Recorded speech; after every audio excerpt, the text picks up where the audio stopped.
Hello and welcome to the newsroom. I am Jerusha Amaribu.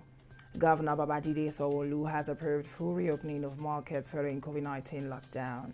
This was made known by the Commissioner for Local Government and Community Affairs, Wale Ahmed, in a statement on Tuesday. According to the statement, food markets and non-food markets can reopen every day of the week. Before the announcement, food and non-food markets were allowed to operate 3 days in a week, Monday, Wednesday and Friday, as part of regulations to curb the spread of COVID-19 in the state. 10 persons comprising 6 policemen and 4 civilians were killed and 38 corpses incurred in Lagos during violent protests that erupted last week. This is according to the Commissioner of Police in Lagos, Akim Odumosu. Odumosu gave the details on Tuesday while parading 520 suspects arrested for their alleged involvement in the wanton destruction and looting of both private and public properties. The police also said 16 police stations were burned and 13 vandalized by hoodlums who hijacked the peaceful #EndSARS protest across the state.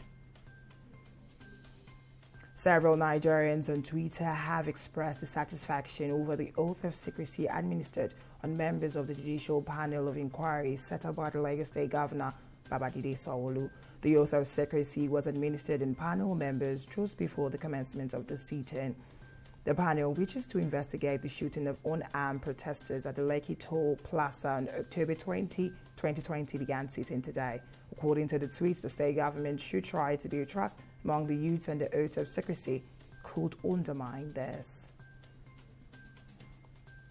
The Kano State High Court has adjourned till November 26, 2020 for the hearing of the appeal challenging the Upper Sharia Court judgment, which sentenced a 30-year-old man, Sharif Yahaya, to death by hanging, and another 17-year-old Umar Farouk sentenced to 10 years imprisonment for blasphemy against Prophet Muhammad and making a derogatory statement against Almighty Allah, respectively.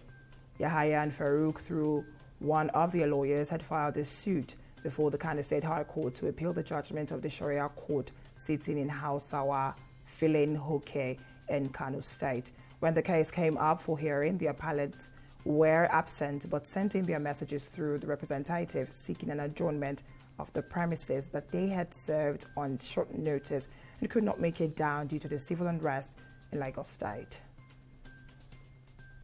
MTN Nigeria has appointed Kari Toriola as the new Chief Executive Officer CEO with effect from March 1, 2021.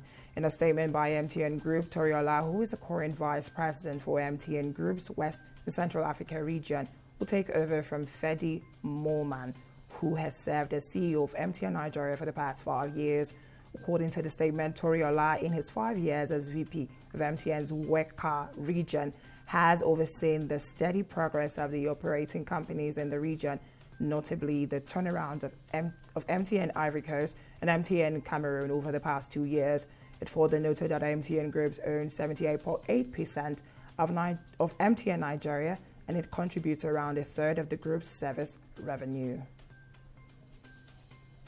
And the Malian courts opened proceedings Tuesday against alleged Islamists who were accused of killing over 24 people in an attack targeting foreigners in 2015 in a red terror trial in the Sahel state.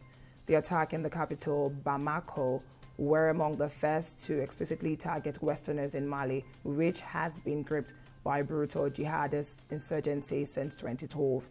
In March 2015, gunmen sprayed bullets at La Terrasse nightclub and tossed a grenade inside. This led to the death of a Frenchman, a Belgian, and 3 Malians. And Manchester United midfielder Paul Pogba on Monday denied media reports which said he quit the France national team over comments made by the country's President Emmanuel Macron. The comments were perceived to be against Islam. The French leader this morning declared war on Islamist separatism, which he believes is taking over some Muslim communities in France. Some media outlets had earlier alleged that Pogba, a practicing Muslim, reacted to Macron's comment by quitting the national team. He had since denied the reports, calling it fake news. And that's it on the newsroom at this hour. Join us next time for the update on this bulletin. Thank you. My name is Jerusha Amaribu.